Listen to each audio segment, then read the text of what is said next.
આ જે legal aspect of business છે, તો ટોટલ 10 અલગ અલગ લો એક્ટ એમાં સમાવેશ કરેલો છે અને 5 થી 6 ક્વેશ્ચન આમાં દર વર્ષે હોય છે. છેલ્લે આપણે થોડા પ્રીવિયસ યરના ક્વેશ્ચન પણ જોઈશું. તો સૌથી પહેલો છે ઇન્ડિયન કોન્ટ્રાક્ટ એક્ટ 1872. કોઈ પણ એક્ટમાં આગળ ઇન્ડિયન શબ્દ લગાડેલું હોય તો એનો અર્થ એવો થાય કે એ જે એક્ટ છે એ ઇંગ્લેન્ડની પાર્લામેન્ટમાં ઇન્ડિયા માટે પસાર કરેલો હોય, એટલા માટે આગળ ઇન્ડિયન શબ્દ લગાડેલો હોય. તો જે સૌથી પહેલાં જે ઇન્ડિયન કોન્ટ્રાક્ટ એક્ટ 1872 હતો, તો એ બહુ કોમ્પ્લેક્સ હતો અને ઘણી પ્રોવિઝન્સ હતી. એટલા માટે પછી 1930માં જે સેલ્સને લગતી પ્રોવિઝન હતી એના માટે એમાંથી સેપરેટ કરીને 1930માં સેલ ઓફ ગુડ્સ એક્ટ 1930 એક નવો એક્ટ એમાંથી બનાવવામાં આવ્યો. અને પછી 1932માં જે પાર્ટનરશિપને લગતી જે પ્રોવિઝન્સ હતી એ કોન્ટ્રાક્ટ એક્ટમાંથી અલગ કરીને પાર્ટનરશિપ એક્ટ 1932 એ થોડોક અલગ કરવામાં આવ્યો. નેગોશિયેબલ ઇન્સ્ટ્રુમેન્ટ એક્ટ 1881, એના માટે જે નેગોશિયેબલ ઇન્સ્ટ્રુમેન્ટ છે, બિલ ઓફ એક્સચેન્જ છે, ચેક છે, પ્રોમિસરી નોટ. કંપનીઝ એક્ટ પહેલાં 1956નો કંપનીઝ એક્ટ હતો, જે બહુ જૂનો હતો, એટલે 2013માં અમુક નવી પ્રોવિઝન સાથે કંપનીઝ એક્ટ 2013 ભારતમાં જે લાવવામાં આવ્યો. LLP એક્ટ જે છે, તો પહેલાં પાર્ટનરશિપ એક્ટ હતો, પરંતુ પાર્ટનરોની જવાબદારી અમર્યાદિત હતી. મર્યાદિત જવાબદારી થાય તો એવો કોઈ એક્ટ નહોતો, એટલે 2008માં લિમિટેડ લાયબિલિટી પાર્ટનરશિપ 2008માં લાવવામાં આવ્યો. કોમ્પિટિશન એક્ટ છે 2002, તો એના પહેલાં MRTP એક્ટ હતો 1976, મોનોપોલી એન્ડ રિસ્ટ્રિક્ટિવ ટ્રેડ પ્રેક્ટિસ. તો એની જગ્યાએ 2002માં કોમ્પિટિશન એક્ટ લાવવામાં આવ્યો. ઇન્ફોર્મેશન ટેકનોલોજી એક્ટ, જે માહિતીના સાધનો છે એના માટે 2002માં પસાર કરવામાં આવ્યો હતો. પછી RTI, રાઇટ ટુ ઇન્ફોર્મેશન, કોઈ પણ વ્યક્તિ છે એને જાહેર માહિતી મેળવવાનો અધિકાર છે, એના માટે 2005માં RTI act, right to information act. અને જે ઇન્ટેલેક્ચુઅલ પ્રોપર્ટી રાઇટ છે એમાં અલગ અલગ 3 એક્ટ છે, પેટન્ટ, ટ્રેડમાર્ક અને કોપીરાઇટ માટે. અને ગુડ્સ એન્ડ સર્વિસ ટેક્સ, પહેલાં અલગ અલગ ટેક્સ હતા. સર્વિસ માટે કોઈ એક્ટ નહોતો, પરંતુ 1994નો જે ફાઇનાન્સ એક્ટ હતો, ફાઇનાન્સ બિલ, એના પ્રમાણે સર્વિસ ટેક્સ ચાર્જ કરવામાં આવતો હતો. અને ગુડ્સમાં કોઈ વસ્તુનું પ્રોડક્શન થાય તો એક્સાઇઝ ડ્યુટી, પછી એનું ઇન્ટર સ્ટેટ સેલ થાય તો સેલ્સ ટેક્સ હતો. ઇન્ટ્રા એટલે કે રાજ્યની અંદર વેચાણ થાય તો વેટ એપ્લિકેબલ હતો. તો એવી રીતે ઘણા ટેક્સ હતા. એની જગ્યાએ મોદી સરકારે વન નેશન વન ટેક્સનું સપનું સાકાર કરવા માટે GST, goods and service tax 2017માં એ એપ્લિકેબલ થયું.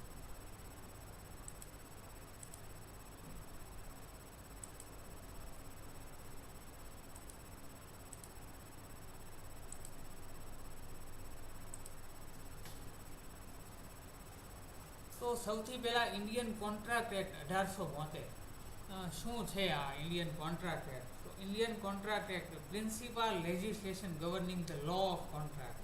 જે કોન્ટ્રાક્ટ થાય છે બે પાર્ટી વચ્ચે, કરાર થાય છે, તો એના માટે જે પાયાની જે ગવર્નર લો છે, તો એના માટે આ કોન્ટ્રાક્ટ એક્ટ છે, જે 1 સપ્ટેમ્બર 1872થી અમલમાં આવ્યો હતો.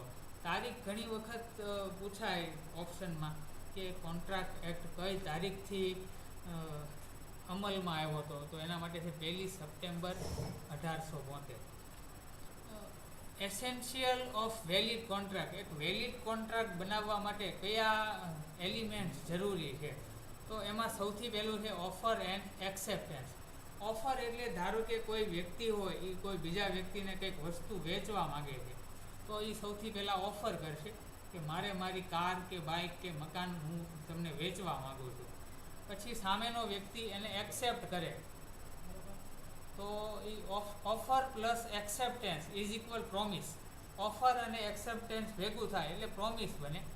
અને એ પ્રોમિસમાં કન્સિડરેશન ઉમેરવામાં આવે, એટલે કે બદલામાં કંઈક અવેજ આપવામાં આવે, તો એ એ એગ્રીમેન્ટ બને, અને એ એગ્રીમેન્ટને એન્ફોર્સિએબલ બાય લો કરવામાં આવે, એટલે કે એને કાયદા દ્વારા સુરક્ષિત કરવામાં આવે ત્યારે એગ્રીમેન્ટ જે છે એ કોન્ટ્રાક્ટ બને. એટલે કે સૌથી પહેલાં કોઈ એક વ્યક્તિ ઓફર કરશે, સામે બીજો કોઈ વ્યક્તિ એને એક્સેપ્ટ કરશે અને બદલામાં અવેજ આપશે, એને ઇંગ્લિશમાં કન્સિડરેશન કહેવાય.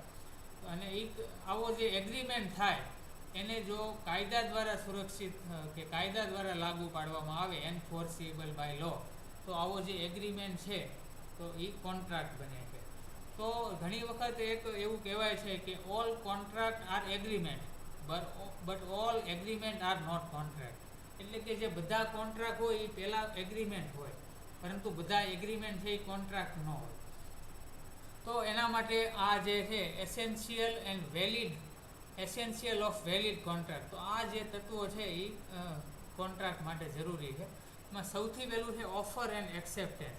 કોઈ એક વ્યક્તિ હોય તો એ બીજા વ્યક્તિને કંઈક વેચવા માગતો હોય અને એની જાહેરાત કરે તો એ ઓફર કહેવાય, અને બદલામાં સામેનો વ્યક્તિ સ્વીકારે તો એને એક્સેપ્ટન્સ કહેવાય. લોફુલ કન્સિડરેશન બીજું છે, એટલે કે something of value, something in written. કોઈ વ્યક્તિ સામેનો વ્યક્તિ ધારો કે ઓફર સ્વીકારે તો એને બદલામાં કંઈક રોકડ, અવેજ, મની, ગુડ્સ, સર્વિસ કે પ્રોમિસ કંઈક આપેલું હોવું જોઈએ. અને કેપેસિટી ઓફ પાર્ટીઝ, એટલે કે વેલિડ કોન્ટ્રાક્ટ બનાવવા માટે જે બે પાર્ટી હોય તો એ બંને 18+, એટલે કે માઇનર ન હોવા જોઈએ. સાઉન્ડ ઓફ માઇન્ડ, અસ્થિર મગજના ન હોવા જોઈએ. અને લો દ્વારા ડિસક્વોલિફાઈડ, કોઈ પણ એક્ટ દ્વારા એ ગેરલાયકાત ધરાવતા ન હોવા જોઈએ. પછી છે ફ્રી કન્સેન્ટ. ફ્રી કન્સેન્ટ એટલે શું? કોઈ એક વ્યક્તિએ ઓફર કરી અને સામેનો વ્યક્તિ એ ઓફરને એક્સેપ્ટ કરે તો ઘણી વખત એવું બને કે ફ્રી કન્સેન્ટ ન હોય. ઘણી વખત કોઈના ફોર્સમાં આવીને એને એ ઓફર એક્સેપ્ટ કરી હોય, ઘણી વખત એની સાથે ફ્રોડ થઈ ગયું હોય, ઘણી વખત ભૂલથી કે મિસ્ટેકથી સ્વીકારાઈ જાય, તો આવો કન્સેન્ટ ન હોવો જોઈએ. Agreement must be free, not by force. એટલે કે કોઈના દબાણમાં કે ફ્રોડ દ્વારા કે ખોટું બોલીને આવો કન્સેન્ટ, સહમતિ લેવામાં ન આવેલી હોવી જોઈએ. Lawful object, the purpose of the contract must be legal, not immoral or against public policy. તો જે ઓબ્જેક્ટ હોય, ટૂંકમાં જે કોન્ટ્રાક્ટનો ઓબ્જેક્ટિવ હોય એ પબ્લિકની વિરુદ્ધનો કે સમાજને નુકસાન કરે તો એ ટાઈપનો કોન્ટ્રાક્ટ ન હોવો જોઈએ. Capacity of parties to contract, એટલે કે કોન્ટ્રાક્ટ કરવા માટે જે અલગ અલગ બે પક્ષકારો છે એ કેપેબલ હોવા જોઈએ, એટલે કે 18 વર્ષ ઉપરના હોવા જોઈએ બંને, તો એ કોન્ટ્રાક્ટ વેલિડ ગણાય. Otherwise the contract is void. Void એટલે કાયદા દ્વારા એ ગેરકાયદેસર, અથવા તો ગુજરાતીમાં એનો શબ્દ છે રદ બાતલ. એ કોન્ટ્રાક્ટ ખરેખર કાયદેસર ન કહેવાય, રદ બાતલ કોન્ટ્રાક્ટ કહેવાય. સાઉન્ડ માઇન્ડ એટલે અસ્થિર મગજનો બેમાંથી એક પણ પાર્ટી ના હોવી જોઈએ. Not disqualified by law. Alien enemy, એટલે કે જેની સાથે યુદ્ધ હાલતું હોય ભારત દેશનું અને સામેનો જે પક્ષકાર છે એ એલિયન એનેમી ન હોવો જોઈએ.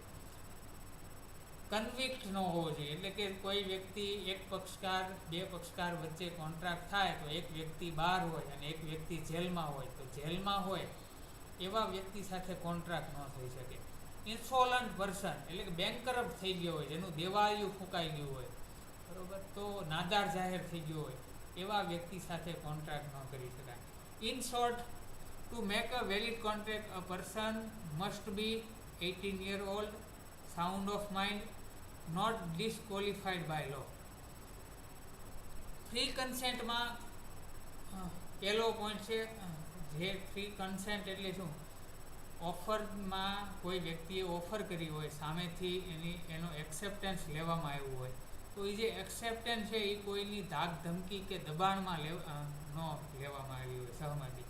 એટલે એમાં પહેલું છે કોર્શન, એટલે થ્રેટ્સ, કોઈએ ધમકી આપી હોય, હિંસા કરી હોય કે અનલોફુલ પ્રેશર કરીને જો આવી સહમતિ લેવામાં આવી હોય તો એ કોન્ટ્રાક્ટ છે એ વોઇડ ગણાય, એટલે કે રદ બાતલ ગણાય. અનડ્યુ ઇન્ફ્લુએન્સ, કોઈ એવો વ્યક્તિ હોય કે જે પોતાની પોઝિશનનો પોઝિશનનો ઉપયોગ કરીને કોઈ વ્યક્તિ પાસેથી જો સહમતિ લેવામાં આવે કોન્ટ્રાક્ટ માટે તો એ કાયદેસર નથી. ફ્રોડ કરવામાં આવ્યો હોય, ખોટું બોલવામાં આવ્યું હોય, અથવા તો જે ફેક્ટ હકીકતો છે એ છુપાવવામાં આવી હોય, મિસરિપ્રેઝન્ટેશન કર્યું હોય, જે કોન્ટ્રાક્ટની શરતો હોય એનું ખરેખર જે હોય એના કરતાં ખોટી માહિતી બતાવવામાં આવી હોય કે મિસ્ટેક કરવામાં આવી હોય, when both parties misunderstand something important about the agreement. એગ્રીમેન્ટમાં કોઈ એવી વસ્તુ હોય જે બંને પાર્ટીને સમજવામાં ભૂલ થઈ હોય તો એમાં જે સહમતિ લેવામાં આવી હોય તો એને ફ્રી કન્સેન્ટ ન કહેવાય. અને જ્યારે આવું કન્સેન્ટ ફ્રી ન હોય ત્યારે એક કોન્ટ્રાક્ટ છે એ વોઇડ એટલે કે રદ બાતલ ગણાય, વેલિડ કોન્ટ્રાક્ટ ના ગણાય. Discharge of contract. કોન્ટ્રાક્ટ ક્યારે ડિસ્ચાર્જ થાય, ક્યારે કોન્ટ્રાક્ટ પૂરો થયેલો માનવામાં આવે તો એના જે છે કોન્ટ્રાક્ટ ક્યારે ટૂંકમાં પૂરો થઈ જાય. When the obligation created by contract come to end the contract is said to be discharge.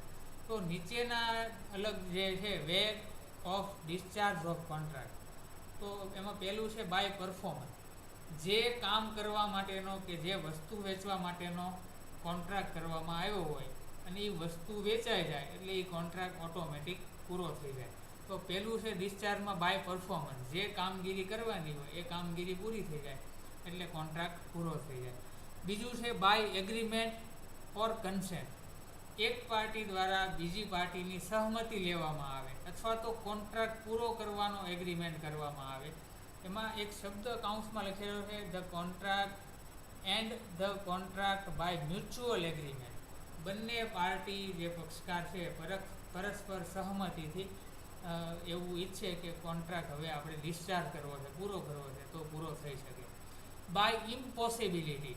ઘણા કોન્ટ્રાક્ટ એવા હોય કે જે પૂરો થવા બાબતે ઇમ્પોસિબિલિટી હોય છે, અશક્ય લાગતા હોય કે અમુક જે ટાઈમ ફ્રેમ નક્કી કરી હોય તો એ સમય મર્યાદામાં કોન્ટ્રાક્ટ પૂરો થાય એવી કોઈ શક્યતા જ ન હોય, ઇમ્પોસિબલ લાગે તો એવા સંજોગોમાં એ કોન્ટ્રાક્ટ જે છે એ ડિસ્ચાર્જ થઈ જાય છે. Lapse of time. જે સમય મર્યાદા નક્કી કરી હોય કે 3 વર્ષમાં કે 4 વર્ષમાં કરાર પૂરો કરવાનો છે અને એ સમય મર્યાદા પૂરી થઈ જાય તો કોન્ટ્રાક્ટ ઓટોમેટિક ડિસ્ચાર્જ થઈ જાય છે. By operation of law. Contract end automatically due to law. ધારો કે 2 પક્ષકાર હોય અને એમાં એક્ઝામ્પલ આપ્યું છે ડેથ ઓફ પાર્ટી. ધારો કે 2 પાર્ટી વચ્ચે કોન્ટ્રાક્ટ થયો હોય અને એક પાર્ટીનું ડેથ થઈ જાય અથવા તો બેમાંથી એક પાર્ટી કાયદા મુજબ ગેરકાયદેસર થઈ જાય. જેમ કે હમણાં આપણે જોયું હતું એક વ્યક્તિ જેલમાં હોય તો એની સાથે કોન્ટ્રાક્ટ ન થાય તો આવા કોઈ સંજોગો બને, એક પાર્ટીનું મૃત્યુ થઈ જાય, એક પાર્ટી જેલમાં વહી જાય તો એવા સંજોગોમાં લો દ્વારા એ કોન્ટ્રાક્ટ ડિસ્ચાર્જ કરવામાં આવે. By breach of contract.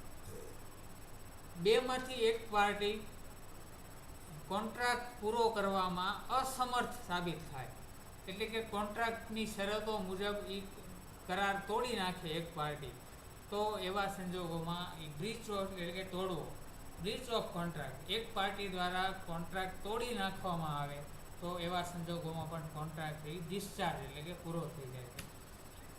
તો બ્રીચ ઓફ કોન્ટ્રાક્ટ ક્યારે થાય?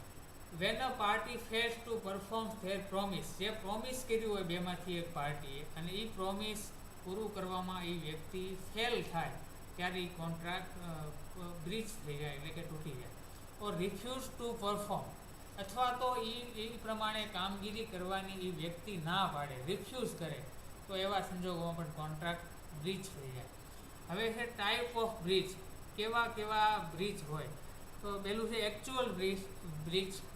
happens when the contract is not performed on the due date or during the performance. તો જે ડ્યુ ડેટ નક્કી કરી હોય બરોબર, કોન્ટ્રાક્ટ ઇઝ નોટ પરફોર્મ તો ડ્યુ ડેટ સુધીમાં એ કોન્ટ્રાક્ટ બ્રીચ થઈ જાય તો એને એકચ્યુઅલ બ્રીચ કહેવાય. અને એન્ટિસિપેટરી બ્રીચ એટલે happens when a party declares before due date. એટલે કે જે સમય મર્યાદા નક્કી કરી હોય કોન્ટ્રાક્ટ પૂરો કરવાની અને કોઈ પાર્ટી એ તારીખ પહેલાં જો કોન્ટ્રાક્ટ તોડી નાખે તો એને બ્રીચ, એકચ્યુઅલ બ્રીચ કહેવાય. અને જો એ due date sorry due date પછી કે ડ્યુ ડેટમાં જો એ તોડે તો એકચ્યુઅલ બ્રીચ, અને ડ્યુ ડેટ પહેલાં જો કોન્ટ્રાક્ટ તોડે બિફોર ડ્યુ ડેટ તો એને એન્ટિસિપેટરી બ્રીચ કહેવાય. હવે આવો જો કોન્ટ્રાક્ટ તોડી નાખવામાં આવ્યો હોય કોઈ એક પક્ષકાર દ્વારા, તો એના પરિણામો શું આવે? Remedies for breach of contract, એટલે કે ડેમેજ થાય કોઈ એક પાર્ટીને, money compensation for the loss. જો કોન્ટ્રાક્ટ તોડવાને પરિણામે કોઈ એક પાર્ટીને નુકસાન થાય તો એ નુકસાનની બીજી પાર્ટીએ ભરપાઈ કરવી જોઈએ. Specific performance, court orders the party two perform the contract. ઘણી વખત એવું બને કે કોર્ટમાં જો કેસ ચાલે અને કોઈ વ્યક્તિએ કોન્ટ્રાક્ટ તોડી નાખ્યો હોય તો કોર્ટ એવો હુકમ કરી શકે બીજી પાર્ટીને કે તમારે આ કોન્ટ્રાક્ટ પૂરો કરવો પડશે, તોડેલો હોય એ. Injunction, court orders the party to not do something, અથવા કોર્ટ કોઈ પાર્ટીને એવો હુકમ કરી શકે કે તમારે અમુક વસ્તુ કરવાની નથી, એટલે અમુક વસ્તુ કરવાથી રોકી શકે. ઘણી વખત એવું બને કે સરકારે ભરતી કરી હોય અને એમાં કેસ કરવામાં આવે, અને તો પછી કોર્ટ એવો હુકમ કરે, એટલે કે સ્ટે આવી જાય ભરતી ઉપર, આગળની પ્રોસેસ બંધ થઈ જાય. એટલે do not something, not do something, કંઈક વસ્તુ નહીં કરવાની કોર્ટ ઓર્ડર કરે. Rescission, contract is cancelled, the parties are release from obligation. તો કોન્ટ્રાક્ટ કેન્સલ થઈ જાય ઘણી વખત, અને બંને પાર્ટી જે એના જે ઓબ્લિગેશન હોય એમાંથી રિલીઝ કરવામાં આવે. Quantum merit, payment for the work already done. તો જેના માટે જે વર્ક હોય એના માટે ઓલરેડી પેમેન્ટ થઈ ગયું હોય. ઇફ કોન્ટ્રાક્ટ ઇટ પાર્શિયલી, અડધો કોન્ટ્રાક્ટ થયો હોય અને અડધો બાકી હોય, તો અગાઉથી પેમેન્ટ થઈ ગયું હોય તો એનું પરિણામ આવી શકે. કોસી કોન્ટ્રાક્ટ શું છે? કોસી કોન્ટ્રાક્ટ એટલે એવી વસ્તુ છે જે ખરેખર કોન્ટ્રાક્ટ છે જ નહીં, કે કોઈ એગ્રીમેન્ટ છે નહીં, પરંતુ ઘણી વખત કોર્ટને એવું લાગે કે એ કોઈ વ્યક્તિને ફરજ પાડી શકે અમુક કામ કરવા માટે, તો એવા કોન્ટ્રાક્ટને કોસી કોન્ટ્રાક્ટ કહેવાય. Quasi contract is equal no agreement but law creates a duty. ઘણા જે કોન્ટ્રાક્ટ થયા જ ન હોય, પરંતુ લો છે એ અમુક વ્યક્તિઓની ડ્યુટી એમાંથી ઊભી થતી હોય. જેમ કે આપણી જે મૂળભૂત ફરજો છે, તો એના માટે આપણે સરકાર સાથે કોઈ કોન્ટ્રાક્ટ કરેલો નથી, કે પર્યાવરણનું રક્ષણ કરવા માટે આપણી વચ્ચે કે સરકાર વચ્ચે કોઈ કોન્ટ્રાક્ટ થયો નથી, પણ લો એમાં ડ્યુટી ક્રિએટ કરે છે, બરાબર? તો એને કહેવાય કોસી કોન્ટ્રાક્ટ. એમાં છે ક્લેમ ફોર નેસેસરીઝ. કોઈ વ્યક્તિ, ધારો કે કોઈ એક વ્યક્તિ છે અને એને કોઈ માઇનર ચાઇલ્ડ છે, એટલે કે 18 વર્ષથી ઓછી ઉંમરનો વ્યક્તિ છે, એના માટે ફૂડ અથવા ક્લોથિંગ અથવા તો શેલ્ટર, રહેવા માટેની વ્યવસ્થા કરી છે. તો ખરેખર કાયદો એવું કહે છે કે માઇનર વ્યક્તિ હોય તો એની સાથે કોન્ટ્રાક્ટ જ ન કરી શકાય, એ કોન્ટ્રાક્ટ વોઇડ ગણાય, એટલે કે રદ બાતલ, કાયદા દ્વારા એ કોન્ટ્રાક્ટ માન્ય ન ગણાય. પરંતુ તેમ છતાં આવું હોય જ્યારે કે કોઈ વ્યક્તિએ બીજા કોઈ 18 વર્ષથી ઓછીની ઉંમરના વ્યક્તિ માટે ખોરાક કે કપડાની વ્યવસ્થા કરી હોય, તો એ કાયદેસર રીતે એની પ્રોપર્ટીમાંથી એ વસૂલ કરવાનો એ વ્યક્તિ હક ધરાવે છે. પેમેન્ટ બાય ઇન્ટરેસ્ટેડ પર્સન, એટલે કે કોઈ બીજા વ્યક્તિના બદલે કોઈ બીજા વ્યક્તિએ પેમેન્ટ કર્યું હોય. ધારો કે એ નામના વ્યક્તિને બી નામના વ્યક્તિને પેમેન્ટ કરવાનું છે, એટલે કે અહીંયા એ છે એને ચૂકવવાના છે પૈસા બીને, પરંતુ એ વતી જો સી પેમેન્ટ કરી દે તો સી હકદાર ગણાય એ પાસેથી પૈસા વસૂલ કરવા માટે, તો એને પણ કોસી કોન્ટ્રાક્ટ કહેવાય. Obligation to pay for benefit enjoy.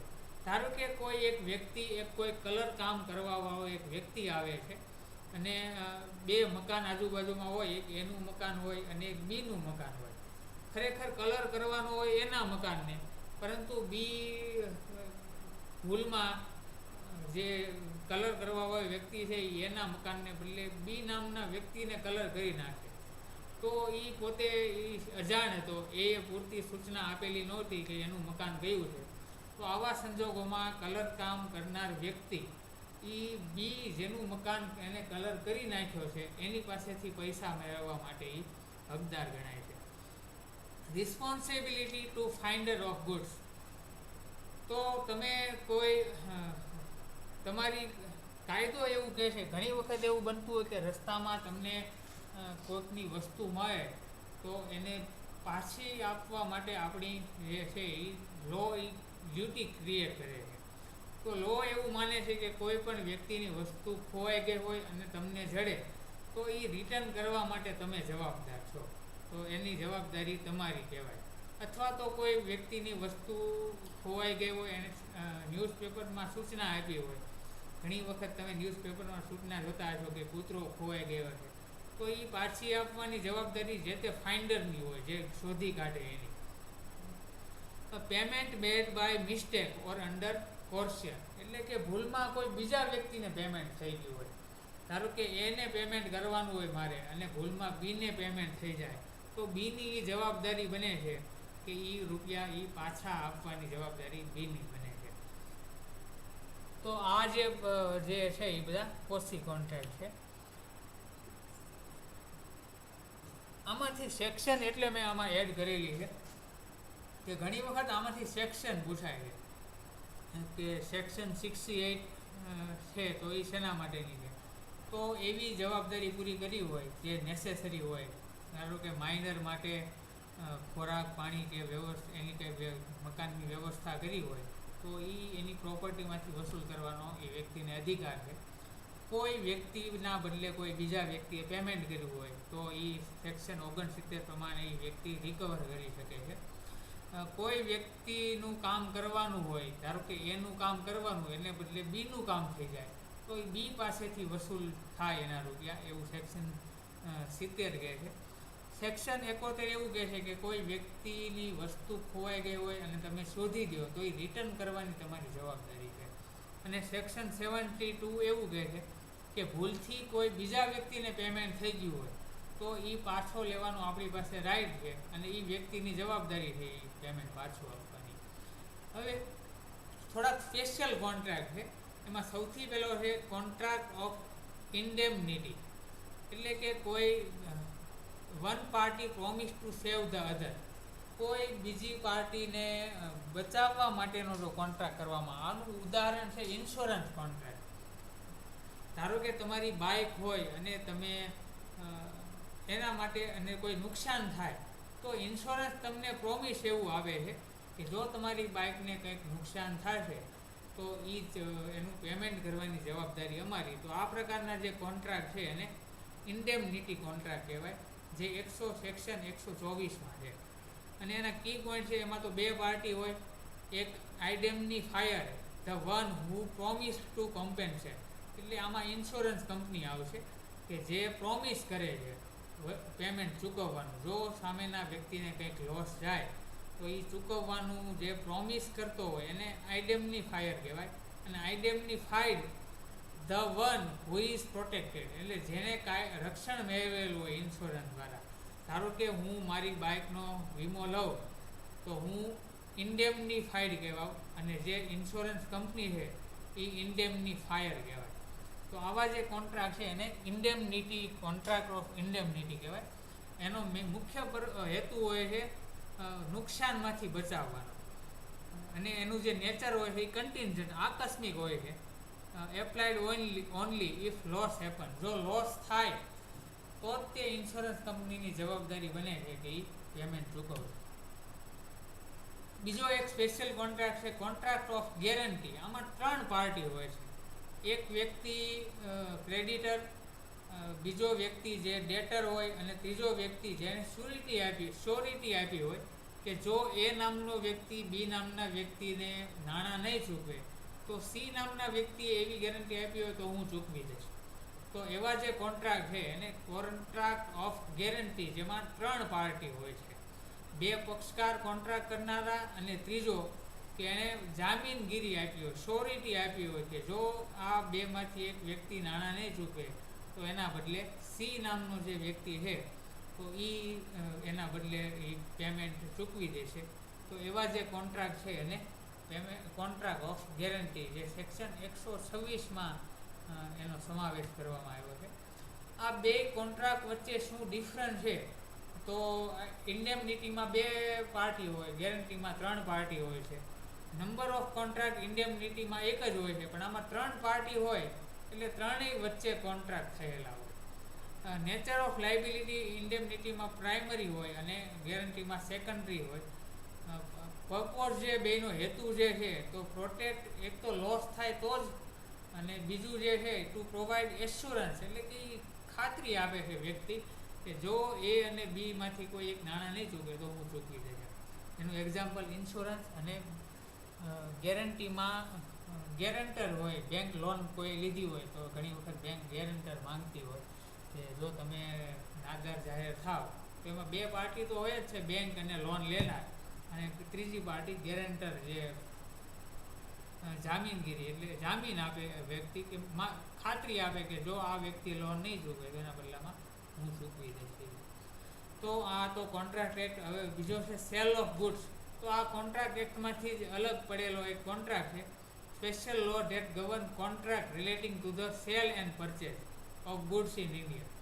તો ઇન્ડિયામાં માલનું ખરીદ અને વેચાણ કરવા માટે જે કાયદો છે, તો એનો આ મુખ્ય કાયદો જે 1930માં અલગ કરવામાં આવ્યો તો હજી એપ્લિકેબલ છે.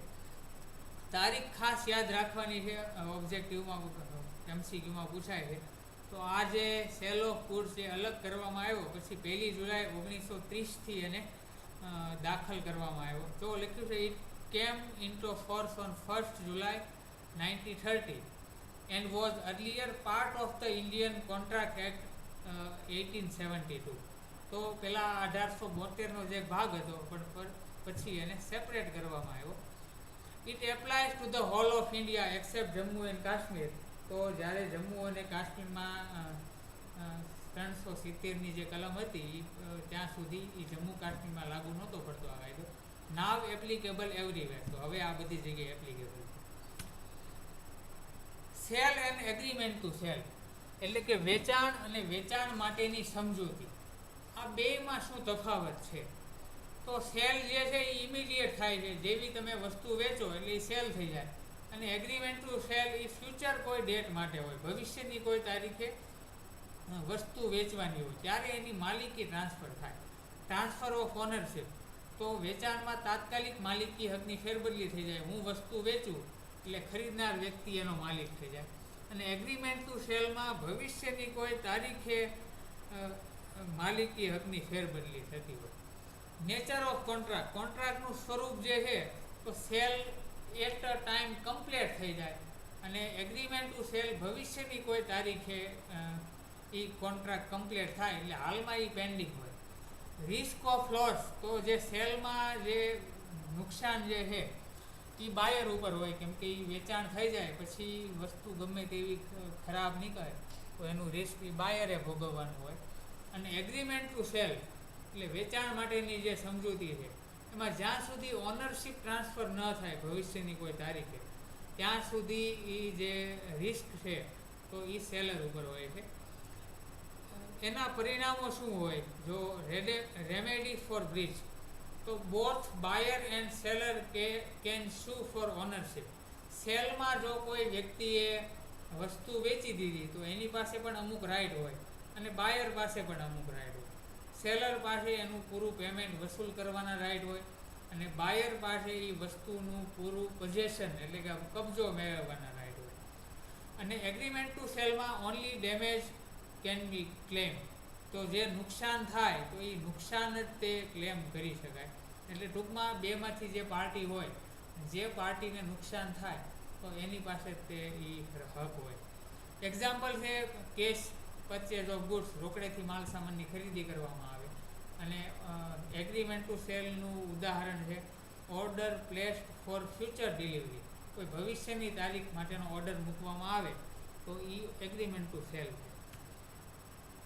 આ ક્વેશ્ચન અગાઉના વર્ષોમાં એકવાર પૂછાયેલો છે, ડોક્ટ્રીન ઓફ કેવિએટ એમ્પટર. આનો એક વાક્યમાં આને સમજવું હોય તો ખરીદનાર સાવધાન એવું કહેવાય. એટલે કે ખરીદનાર વ્યક્તિની જવાબદારી છે કે કોઈ પણ વસ્તુ ખરીદવામાં આવે તો એ ખરીદતા પહેલાં એની પૂરતી ગુણવત્તાની કે વસ્તુની પૂરતી ચકાસણી કરી લેવી જોઈએ. એટલે કે આ જે ડોક્ટ્રીન ઓફ કેવિએટ એમ્પટર છે એ સેલરને રક્ષણ આપે છે. કે બાયરે કોઈ પણ વસ્તુ ખરીદતા પહેલાં એની પૂરેપૂરી ચકાસણી કરવી જોઈએ, એની ગુણવત્તાની પૂરી ચકાસણી કરવી જોઈએ. પછી જો એમાં કોઈ નુકસાન હોય દેખાય તો એના માટે સેલર જવાબદાર નથી, એવું આ ડોક્ટ્રીન, આ જે સિદ્ધાંત છે એ કહે છે. અગાઉની વર્ષમાં આ પ્રશ્ન પૂછાયેલો છે કે ડોક્ટ્રીન ઓફ કેવિએટ એમ્પ્ટર શું કહેવા માંગે છે. તો ખરીદનારે કોઈ પણ વસ્તુ ખરીદતા પહેલાં એની પૂરતી ખાતરી કરી લેવી જોઈએ, એવું આ સિદ્ધાંત કહેવા માંગે છે. એના ઘણા એક્સેપ્શન છે, પરંતુ સમય મર્યાદા હોવાથી આપણે એના એક્સેપ્શન જે છે એ આમાં ઇન્ક્લુડ કર્યા નથી. Rights of unpaid seller. કોઈ એવો સેલર હોય કે જેને હજી ટૂંકમાં રૂપિયા મળ્યા નથી, તો એના અમુક રાઇટ હોય. એક પેલું છે રાઇટ ઓફ લિયન. તો જ્યાં સુધી એનું પેમેન્ટ ન થાય ત્યાં સુધી એને જે વસ્તુ છે કે જે માલ છે એનો પોતાના કબજો રાખવાનો એની પાસે રાઇટ છે. Right of stoppage in transit. ઘણી વખત એમ બને કે અમદાવાદથી ગાંધીનગર માલ મોકલવાનો હોય અને જો બાયર દ્વારા પેમેન્ટ કરવામાં ન આવે તો ઇન ટ્રાન્ઝિટ હોય, એટલે કે રસ્તામાં હોય માલ, તેમ છતાં એ અટકાવી શકે છે. Right of resale. ઘણી વખત પેમેન્ટ ન થાય તો એ રીસેલ કરવાનો, એટલે ફરીથી વેચાણ કરવાનો પણ એની પાસે અધિકાર છે. અગેન્સ્ટ ધ બાયર. બાયરની વિરુદ્ધ એની પાસે કયા રાઇટ છે. તો right to sue four price. તો એ પોતાની પ્રાઇઝ વસૂલ કરવા માટેનો અધિકાર ધરાવે છે. Right to sue for damage. કંઈ નુકસાન જાય તો એના માટેનો એ અધિકાર ધરાવે છે. અને right to sue four interest. ઘણી વખત પેમેન્ટ મોડું આવે તો એની ઉપર એ વ્યાજ લેવાનો પણ અધિકાર ધરાવે છે. બાયરના પણ અમુક રાઇટ છે. Right to delivery of goods. તો ગુડ્સની ડિલિવરી લેવાનો અધિકાર છે. Right to reject goods. જો માલ સામાન ખામીવાળો હોય તો એને રિજેક્ટ કરવાનો પણ બાયર પાસે અધિકાર છે. Right to examine goods. માલ સામાનની ચકાસણી કરવાનો એની પાસે અધિકાર છે. Right to sue for damage. નુકસાન થાય કે નુકસાનીવાળો માલ જો એને આપવામાં આવે સેલર દ્વારા તો એની ઉપર કેસ કરવાનો પણ એને અધિકાર છે. Right to sue for specific performance. અમુક વિશિષ્ટ કામગીરી કરવાનો પણ એને અધિકાર છે. Buyer may demand delivery of specific goods if unique કે સ્પેશિયલ. કોઈ એક એવો યુનિક કે સ્પેશિયલ માલ સામાનની જો કોન્ટ્રાક્ટ કરવામાં આવ્યો હોય તો એની ડિલિવરી લેવાનો એને અધિકાર છે. Right to sue for breach of warranty. Warranty પહેલાં એનો જે કોન્ટ્રાક્ટ છે એને બ્રીચ, વોરંટી પીરિયડ હોય અને વોરંટી પીરિયડની વચ્ચે જો કંઈક નુકસાન થાય તો એને એ બ્રીચ કરવાનો એની પાસે અધિકાર, તોડવાનો અધિકાર છે. Right to repudiate contract if seller delivers defective goods. Seller દ્વારા ખામીવાળો માલ પહોંચાડવામાં આવ્યો હોય તો એને કેન્સલ કરવાનો એની પાસે અધિકાર છે. હવે છે નેગોશિયેબલ ઇન્સ્ટ્રુમેન્ટ એક્ટ 1881. મુખ્યત્વે 3 બાબતો ઉપર ભાર આવે છે: promissory note, bill of exchange અને ચેક. આમાંથી એક પ્રશ્ન ભૂતકાળના વર્ષોમાં પૂછાયેલો છે. આની એક સેક્શન છે, સેક્શન 138, જે એક નહીં 2 દિવસે સમાચારમાં હોય છે, એટલે એ સેક્શન પૂછાણી હતી કે સેક્શન 138 શેને લગતી છે. તો કોઈ વ્યક્તિનો ચેક બાઉન્સ થાય, એટલે કે ડિસઓનર ઓફ ચેક, તો એવા સંજોગોમાં સેક્શન 138 જે છે એ ડિસઓનર ઓફ ચેક માટેની, ચેક બાઉન્સ થાય એના માટેની છે, અને દર 2-3 દિવસે એ ન્યૂઝપેપરમાં હોય છે. તો negotiable instrument act 1881 governs law related to promissory note, bill of exchange and the cheques in India. તો પ્રોમિસરી નોટ, જેને ગુજરાતીમાં વચન ચિઠ્ઠી કહેવાય છે, બિલ ઓફ એક્સચેન્જ, એને ગુજરાતીમાં હુંડી નામનો શબ્દ એના માટે પ્રખ્યાત છે, અને ચેક, એને ગુજરાતીમાં આપણે ચેક જ કહીએ છીએ. તો એના માટેનું આ લીગલ ફ્રેમવર્ક જે છે તો એ છે નેગોશિયેબલ ઇન્સ્ટ્રુમેન્ટ એક્ટ 1881. તો 1 માર્ચ 1982થી આ અમલમાં આવ્યો હતો, અને આ 3 વસ્તુ promissory note, bill of exchange અને ચેક માટેનું છે. આ ચાર્ટ છે, પણ અત્યારે આપણી પાસે બહુ ખાસ ત્રણેયની એક સેક્શન તમારે ખાસ યાદ રાખવાની છે. પ્રોમિસરી નોટ માટે સેક્શન 4, બિલ ઓફ એક્સચેન્જ માટે સેક્શન 5 અને ચેક માટે સેક્શન 6. એટલે તમને એવું પૂછાય કે નેગોશિયેબલ ઇન્સ્ટ્રુમેન્ટ એક્ટની કલમ 5 અથવા તો કલમ 6 અથવા તો કલમ 4 શેને લગતી છે, અથવા તો જોડકા જોડવાના પૂછાય એવો પ્રશ્ન આવી શકે તો 5, 6 અને 7 promissory note, bill of exchange અને ચેક. તો જે પ્રોમિસરી નોટ છે એ શું છે સૌથી પહેલાં તો પ્રોમિસરી નોટ જે છે એ રિટર્ન પ્રોમિસ ટુ પે. કોઈ વ્યક્તિ બીજા વ્યક્તિને વચન આપે છે કે ભવિષ્યની અમુક તારીખે હું તને નક્કી કરેલી રકમ હું તને ચૂકવી દઈશ એવું લેખિતમાં વચન આપે તો એવી જે નોટ જે છે એને પ્રોમિસરી નોટ કહેવાય છે. બિલ ઓફ એક્સચેન્જ જે હુંડી છે તો એમાં એક લખનાર હોય અને સામે બીજો વ્યક્તિ છે એ સ્વીકારનાર હોય છે. ધારો કે એક એ નામનો વ્યક્તિ છે અને બી પાસેથી 5,000 રૂપિયા લેવાના છે તો એ નામનો વ્યક્તિ છે એ લખનાર થાય, સામે જે બી નામનો વ્યક્તિ છે એ સ્વીકારનાર થાય. જ્યારે બી નામનો વ્યક્તિ સ્વીકારે પછી જ બિલ ઓફ એક્સચેન્જ એટલે કે હુંડી બને છે. તો આવી રીતે અને જો આ હુંડીને વટાવવી હોય એટલે કે બિલ ઓફ એક્સચેન્જને આપણે એના રોકડા રૂપિયા જોતા હોય તો ત્રીજી પાર્ટી ઇન્વોલ્વ થાય એને પેઈ કહેવાય, જે સામાન્ય રીતે બેંક હોય છે. તો બિલ ઓફ એક્સચેન્જમાં 3 પક્ષકાર હોય છે, ડ્રોઅર, ડ્રોઈ અને પેઈ એટલે કે હુંડી લખનાર, હુંડી સ્વીકારનાર અને હુંડીના નાણાં ચૂકવનાર. એવી રીતે ત્રીજું છે ચેક. એમાં એક પક્ષકાર બેંક હોય છે અને બીજો પક્ષકાર જે હોય છે એ એક ડ્રોઅર, બીજો ડ્રોઈ. આ એક પ્રકારનું બિલ ઓફ એક્સચેન્જ છે. એક ચેક લખનાર હોય, સામે બીજો વ્યક્તિ ચેક સ્વીકારનાર હોય, પણ આમાં પેઈ તરીકે ફરજિયાત બેંક હોય એટલે એને ચેક એવું નામ આપવામાં આવ્યું છે. તો ચેક જે છે એનું જો check special bill of exchange, A check એક જાતનું બિલ ઓફ એક્સચેન્જ જ છે પણ એ સ્પેશિયલ બિલ ઓફ એક્સચેન્જ છે કે જેમાં ચૂકવનાર તરીકે ફરજિયાત બેંક હોય છે. હવે આમાંથી એક ક્વેશ્ચન ભૂતકાળના વર્ષોમાં પૂછાયેલો છે કે જો કોઈ કોન્ટ્રાક્ટ કરનાર વ્યક્તિ બીજા વ્યક્તિને એના એ કોન્ટ્રાક્ટના હકો અને ફરજો ટ્રાન્સફર કરે તો એને શું કહેવાય? તો એને કહેવાય અસાઇનમેન્ટ ઓફ કોન્ટ્રાક્ટ. ધારો કે એ અને બી વચ્ચે કોન્ટ્રાક્ટ થયો છે પણ બી પોતાના જે હકો હતા કરારના એ સીને ટ્રાન્સફર કરે તો એને અસાઇનમેન્ટ ઓફ કોન્ટ્રાક્ટ કહેવાય. નેગોશિએશન અને અસાઇનમેન્ટ વચ્ચે શું તફાવત છે? તો જે નેગોશિએશન છે transfer of negotiable instrument in such a way that the transferee becomes the holder. તો આમાં જે નેગોશિયેબલ ઇન્સ્ટ્રુમેન્ટ, જે 3 પ્રકારના નેગોશિયેબલ ઇન્સ્ટ્રુમેન્ટ છે, promissory note, bill of exchange અને ચેક. તો એ જે ટ્રાન્સફર કરવામાં આવે તો એક ટ્રાન્સફરર હોય અને એક ટ્રાન્સફરરી હોય. તો ટ્રાન્સફરરી જ્યારે એનો હોલ્ડર બને છે તો ત્યારે એને નેગોશિએશન કહેવાય છે. Transfer of right by holder through a written document. તો જે કોન્ટ્રાક્ટ કે જે ઇન્સ્ટ્રુમેન્ટનો જે હોલ્ડર હોય એના દ્વારા બીજા વ્યક્તિને ટ્રાન્સફર કરવામાં આવે નેગોશિયેબલ ઇન્સ્ટ્રુમેન્ટ ત્યારે એને અસાઇનમેન્ટ એટલે કે બીજા વ્યક્તિને આપી દેવું. હાઉ ડન બાય ડિલિવરી અને બાય રિટર્ન એગ્રીમેન્ટ. તો જે નેગોશિએશન છે એમાં ફરજિયાત ડિલિવરી આપવી પડે અથવા એન્ડોર્સમેન્ટ કરવું પડે.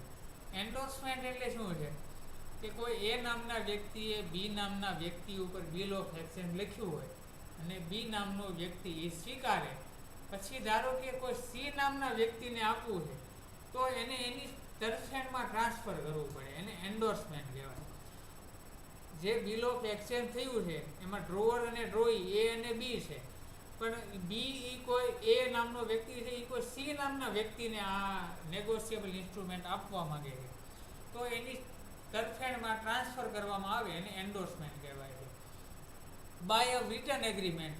જો કોઈને કોન્ટ્રાક્ટ ટ્રાન્સફર કરવો હોય કે નેગોશિયેબલ ઇન્સ્ટ્રુમેન્ટ કોઈને તમારે ટ્રાન્સફર કરવું હોય તો એના માટે ફરજિયાત રિટર્ન એગ્રીમેન્ટ જોઈએ. નેગોશિએશન જે છે એ જરૂરી નથી, ફરજિયાત નથી, પણ જે અસાઇનમેન્ટ છે તો એના માટે લેખિત રિટર્ન એગ્રીમેન્ટ ફરજિયાત છે. તો આપણી પાસે તફાવત પૂછાવાના ચાન્સ ઓછા છે અને આપણી પાસે ટાઈમ પણ બહુ મર્યાદિત છે. તો હવે ડિસઓનર અને ડિસ્ચાર્જ, કોઈ ચેક છે કે કોઈ નેગોશિયેબલ ઇન્સ્ટ્રુમેન્ટ છે, ડિસઓનર એટલે કે બાઉન્સ ક્યારે થાય, અને ડિસ્ચાર્જ એટલે કે એની વેલિડિટી પૂરી થઈ જાય તો એને ડિસ્ચાર્જ કહેવામાં આવે છે. તો ધારો કે કોઈ ચેક હોય અને તમે કોઈ વ્યક્તિને આપેલો હોય અને બેંકમાં ખાતામાં પૂરતા સફિશિયન્ટ બેલેન્સ ન હોય અને એ ચેક બાઉન્સ થાય તો એને ડિસઓનર ઓફ નેગોશિયેબલ ઇન્સ્ટ્રુમેન્ટ કહેવાય છે. અને ધારો કે એનો ટાઈમ પીરિયડ પૂરો થઈ જાય અથવા તો એની જવાબદારી પૂરી થઈ જાય તો એવા સંજોગોમાં જે નેગોશિયેબલ ઇન્સ્ટ્રુમેન્ટ રદ થઈ જાય તો એને ડિસ્ચાર્જ ઓફ નેગોશિયેબલ ઇન્સ્ટ્રુમેન્ટ કહેવામાં આવે છે. તો હવે કંપનીઝ એક્ટ છે, પરંતુ હજી આપણે સરને રિક્વેસ્ટ કરશું કે આપણને હજી 1 કલાકનું એક સેશન આપે તો કંપની એક્ટ અને એની પછીના જે સિલેબસમાં એક્ટ છે, company act, competition act, information technology act, પછી ઇન્ટેલેક્ચુઅલ પ્રોપર્ટી અને જીએસટી, તો એ આપણે હવે પછીનું જ્યારે સેશન હોય તો એ ત્યારે ગોઠવશું. પણ હાલમાં આપણે થોડાક પ્રીવિયસ યરના જે ક્વેશ્ચન કેવી રીતે પૂછાય છે તો એનો આપણે થોડોક એના પ્રશ્નો થોડાક જોઈ લેવી કે લીગલ આસ્પેક્ટમાંથી કેવા કેવા ભૂતકાળમાં પ્રશ્નો પૂછાયેલા છે.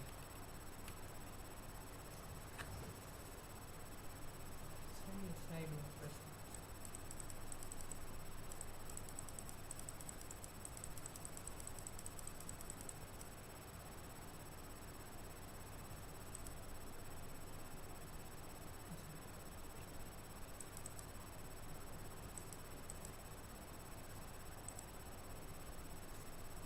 તો હમણાં આપણે જેમ વાત કરી એમ નેગોશિયેબલ ઇન્સ્ટ્રુમેન્ટની એક્ટની 1881ની કલમ 138 એ નીચેનાનો ખાલી જગ્યાનો સંદર્ભ આપે છે.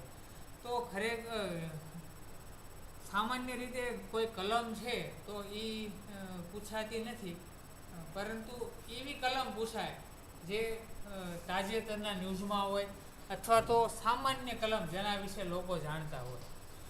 તો આ જે 138ની જે કલમ છે એ 2-4 દિવસે એકવાર ન્યૂઝપેપરમાં હોય છે કે નેગોશિયેબલ ઇન્સ્ટ્રુમેન્ટની એક્ટની કલમ 138 શેને લગતી છે. તો આપણે હમણાં જોયું કે dishonour of cheque, provision regarding dishonouring of a cheque, તો જે ઓપ્શન એ છે ચેકના અપવાન અંગેની જોગવાઈઓ, કે જો કોઈ ચેક ડિસઓનર થાય એટલે કે ચેક બાઉન્સ થાય તો એવા સંજોગોમાં એ સેક્શન 138 એમાં એની જોગવાઈઓ છે. બીજું આપણે જોયું કેવિએટ એમ્પટરનો સિદ્ધાંત ખાલી જગ્યાનો સંદર્ભ આપે છે. તો આ જ્યારે સિદ્ધાંત શરૂ કર્યો ત્યારે મેં એવું ટૂંકમાં એવું કીધું હતું કે ખરીદનાર સાવધાન, એટલે કે કોઈ પણ વસ્તુની ખરીદી કરતાં પહેલાં એના ગુણધર્મોની કે ગુણવત્તાની ખાતરી કરવાની જે જવાબદારી છે એ ખરીદનાર વ્યક્તિની છે. તો આમાં જે ઓપ્શન બી છે, ખરીદી કરતાં પહેલાં ગુણધર્મોની તપાસ કરવાની ખરીદનારની જવાબદારી છે. તો આમાં ઓપ્શન જે બી છે તો એ આમાં આવે છે. બીજું એક સાઈડમાં તમને સૂચિ એમાં અલગ અલગ એક્ટ આપેલા છે અને સૂચિ 2માં એના વર્ષ આપેલા છે. તો ઘણી વખત તમે આમાં જુઓ તો સૌથી પહેલો છે માહિતી અધિકાર અધિનિયમ, એટલે કે રાઇટ ટુ ઇન્ફોર્મેશન એક્ટ, બરાબર. તો માહિતી મેળવવાનો જે અધિકાર છે તો એ 2005માં આવ્યો. તો નીચે તમારે A, B, C, Dમાં એની સામે 3 આવતું હોય એ ઓપ્શન તમારે શોધવાનો રહે. તો બી, સી અને ડી ત્રણેયમાં જો તમે જોશો તો એની સામે 3 છે. બીજો છે માહિતી ટેકનોલોજી અધિનિયમ, એટલે કે ઇન્ફોર્મેશન ટેકનોલોજી એક્ટ, તો એ 2000માં પસાર થયેલો છે. તો બીમાં 1 આવતું હોય એવો ઓપ્શન તમે જુઓ તો ખાલી ડી જ એવો એક ઓપ્શન છે કે જેમાં એમાં 3 આવે છે અને બીમાં 1 આવે છે, બરાબર. પછી જો તમને આવડતું તો કંપની એક્ટ જે છે એ 2013માં, તો સીમાં 2 આવવું જોઈએ. અને વસ્તુ વેચાણ સેલ ઓફ ગુડ્સ 1930માં, તો એમાં 4 નંબર, તો એ એનો સાચો જવાબ છે. જીએસટી એક્ટ મુજબ સમય મર્યાદા કે જેના પછી માલ, તો આ જીએસટીનો લગતો પ્રશ્ન છે પણ હજી આપણે આનું સમજવાનું બાકી છે. કોઈ વ્યક્તિને જોબ વર્ક માટે માલ આપ્યો હોય ઇનપુટમાં, એટલે કે કોઈ વ્યક્તિ હોય, આપણે મેં ધારો કે દરજીને કાપડ આપ્યું હોય સિલાઈ કરવા માટે અથવા તો પેન્ટ સીવવા માટે કે શર્ટ સીવવા માટે, તો એને જીએસટીમાં જોબ વર્ક કહેવામાં આવ્યું છે. તો આવો એની સમય મર્યાદા છે ને એ 1 વર્ષની છે. સમય મર્યાદા 1 વર્ષ પછી માલ પાછો નહીં આવે તો જોબ વર્ક માટે મૂકવામાં આવેલ ઇનપુટ પુરવઠો ગણાશે, તો પછી એને સપ્લાય ગણવામાં આવશે, એટલે કે એનું વેચાણ કરેલું છે એવું માનવામાં આવશે. કોમ્પિટિશન કમિશન જે છે, સ્પર્ધાત્મક પંચ, તો એને કઈ બાબતો ઉપર ખાસ ધ્યાન આપવું જોઈએ? તો સ્પર્ધાત્મક વિરોધી જે પ્રવૃત્તિઓ થતી હોય, હરીફાઈને અવરોધે એવી પ્રવૃત્તિ થતી હોય, તો એની ઉપર કોમ્પિટિશન કમિશન, CCI જેને કહેવાય, કોમ્પિટિશન કમિશન ઓફ ઇન્ડિયા, એ બાબતો ઉપર એને ધ્યાન આપવું જોઈએ. ઇન્ફોર્મેશન ટેકનોલોજી અધિનિયમ પ્રમાણે પ્રમાણીકરણ કોને કહેવાય? તો દૂરસ્થ તંત્ર રચના વ્યવસ્થા પર કામ કરતી વ્યક્તિની ઓળખ કરવી, એટલે કે આઈડેન્ટિફાય ઓફ યુઝર, એને પ્રમાણીકરણ કર્યું એવું કહેવાય. માલ વેચાણ અધિનિયમ મુજબ જંગલ માલમાં ખાલી જગ્યાનો સમાવેશ થતો નથી. તો 4 તમને ઓપ્શન આપ્યા છે, એમાં એક ઓપ્શન એવો છે કે જેને જંગમ માલમાં, સ્થાવર માલ કોને કહેવાય? તો જેને એક જગ્યાએથી બીજી જગ્યાએ સ્થળાંતર ન કરી શકાય એવા માલને સ્થાવર માલ કહેવાય. તો એમાં જે વધતો પાક છે, ગ્રોઈંગ ક્રોપ્સ, તો એને એનો જંગમ માલમાં સમાવેશ થતો નથી. હાલના કરારની જગ્યાએ નવો કરાર જમા કરવામાં આવે તો એને નવીકરણ એટલે કે નોવેશન કહેવાય છે. બેંકો અને નાણાકીય સંસ્થાઓની કામગીરીનું નિયમન નીચેનામાંથી કયો એક્ટ એવો છે નીચેના પૈકી કે જેના દ્વારા બેંકો અને ફાઇનાન્શિયલ ઇન્સ્ટિટ્યુશનનું નિયમન થતું નથી? તો RBI એક્ટ જે છે 1934માં બનેલો, તો એ પણ બેંકોને લાગુ પડે છે. બેન્કિંગ રેગ્યુલેશન એક્ટ 1949, તો એના દ્વારા પણ બેંકોનું રેગ્યુલેશન થાય છે. અને બેંકો જે છે એ કંપની છે, એટલે બેન્કિંગ કંપની એવું કહેવાય. તો કંપની એક્ટ 2013 પણ એને લાગુ પડે છે. પરંતુ right to information technology act જે કંપનીને લાગુ પડતો નથી, એટલે આમાં જે ઓપ્શન સી જે છે તો એ સાચો જવાબ છે આમાં. તો હવે એક પ્રશ્ન એવો છે કે સરકારી કંપની કોને કહેવાય? તો 51% કે તેનાથી વધારે મૂડી કેન્દ્ર સરકારની અથવા તો રાજ્ય સરકારની અથવા તો અલગ અલગ રાજ્ય સરકારની અથવા તો કેન્દ્ર સરકારની અને રાજ્ય સરકારની, જો મૂડી 51% કે તેથી વધારે હોય તો તેવી કંપનીને ગવર્મેન્ટ કંપની એટલે કે સરકારી કંપની કહેવાય છે. તો આનો જે ઓપ્શન ડી જે છે 51%, તો એ આનો સાચો જવાબ છે. SGST અધિનિયમ અંતર્ગત રાજ્ય સરકાર મહત્તમ કેટલા કરનો દર? તો રાજ્ય સરકાર વધારેમાં વધારે કેટલા ટકા ટેક્સ લઈ શકે? તો 28% ટેક્સ છે એ વધારે રાજ્ય સરકાર લઈ શકે. આંતરરાજ્ય પુરવઠા એટલે કે એક રાજ્યમાંથી બીજા રાજ્યમાં માલ વેચવામાં આવે તો કયો ટેક્સ લાગુ પડે? તો એનો IGST, integrated goods and service tax. MCA શું છે? તો મિનિસ્ટ્રી ઓફ કોર્પોરેટ અફેર્સ. આમાં ઘણી વખત કંપની અફેર્સ લોકો સિલેક્ટ કરી દેતા હોય, પણ સાચો એનો જે જવાબ છે મિનિસ્ટ્રી ઓફ કોર્પોરેટ અફેર્સ. તો અહીંયા આપણે આપણું સેશન જે છે એને આપણે પૂરું કરશું.